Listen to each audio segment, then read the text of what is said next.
She was teaching an online class, and I had a jug of milk in the fridge. I had some yogurt, so I could use that as culture. And I'm like, yeah, I'm just going to go for it, because the biggest thing that stops people from making cheese is that first cheese. It's that first, well, it must be a lot more difficult. I mean, if you can scratch bake cookies, you can make cheese. You know, you follow the process. The person who wrote that recipe has put the time and effort into getting the acidification right. So they've told you it takes 20 minutes. It takes 20 minutes. Follow the recipe, and the recipe will get you to where you want to go.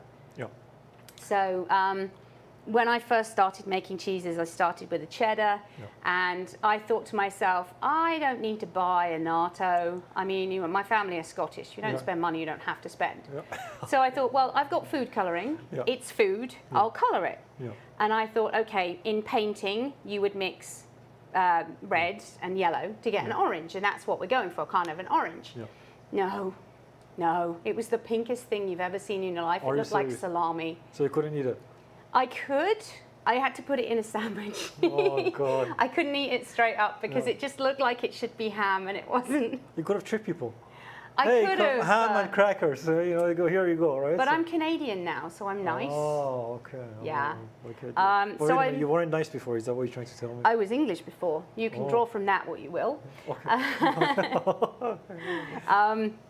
Yeah, it was just like a learning process, and then working out how to age these cheeses, because you have to age these cheeses in a specific environment. You can't just leave them on the side. You can't leave them on the counter.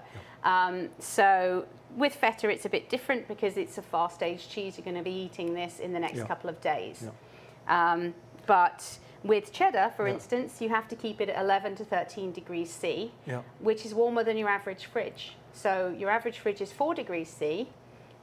The crisper drawer at the bottom of your fridge is where you should always be keeping your cheese, because it's around 9 degrees. The bottom? Yep. I didn't know that. No. Like, everyone has the cheese on the top or in the middle. I keep it in the middle. Why is it bad to be in the middle? Because the temperature is lower, so the cheese won't continue to age. It just goes into stasis. Cheese is a living thing. If you buy a 1-year-old cheddar, it's already a year old. Eat it. Go for it. If you buy a cheap cheddar, 3-month-old, and you want to age it for a year, you just have to have it in the right temperature, and you can age these cheeses yourself. You can smoke these cheeses yourself. How? You can cold smoke store-bought cheeses. So you buy a Gouda or a cheddar or something, put it into your smoker, use a cold smoking box. Obviously don't use a hot smoker because cheese melts. And you'll end up with a real mess to clean up. That's a nightmare. It's not a mess. It's crazy.